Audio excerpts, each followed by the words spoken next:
বনৰীয়া হাতী অথবা নাহৰ ফুটুকি নহয়, এইবাৰ শিমলুগুৰিত বৰমুৰ সন্ত্ৰাস। বৰমুৰ বলি মানুহ আৰু পাতিহাঁহ। শিৱসাগৰ শিমলুগুৰি বচাগাঁৱত এই ঘটনা। বৰমুৰ আক্ৰমণত ৰেণু গগৈ নামৰ এগৰাকী বয়সস্থ মহিলা অসুস্থ হৈ পৰিছে। লগতে পথাৰৰ কেইবাগৰাকীও দাৱনী আৰু পবিত্ৰ গগৈ নামৰ এজন ব্যক্তিও বৰমুৰ আক্ৰমণত শয্যাশায়ী। কেৱল মানুহকে আক্ৰমণ কৰা নাই বৰমুৱে, এটা পৰিয়ালৰ প্ৰায় ২৯টা পাতিহাঁহ বৰমুৱে নিধন কৰে।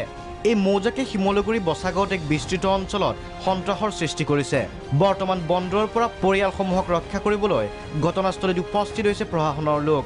বৰমৌ এজাক আহিছে আৰু বহুত বৃহৎ সংখ্যক বৰমৌ বাঁহ এটা হৈছে। আৰু এই বাঁহটো যোৱাকালি কিবা এটা জন্তুৱে ইয়াক জোকাৰি দিলে বুলি ৰাইজে কয়। আৰু তাৰ পিছৰ পৰা এই অঞ্চলত এই মৌ বাঁহটোৱে বিৰাট সন্ত্ৰাসৰ সৃষ্টি কৰিছে। বুধবাৰৰ পৰা বৰমুৱে সন্ত্ৰাস চলাইছে শিমলুগুৰি বচাগাঁৱত। পথাৰত দাৱনীৰ পৰা পথচাৰী কোনো সাৰি নগ'ল। লাকুৱাৰ পৰা বিটু কোঁৱৰ, প্ৰাগ নিউজ।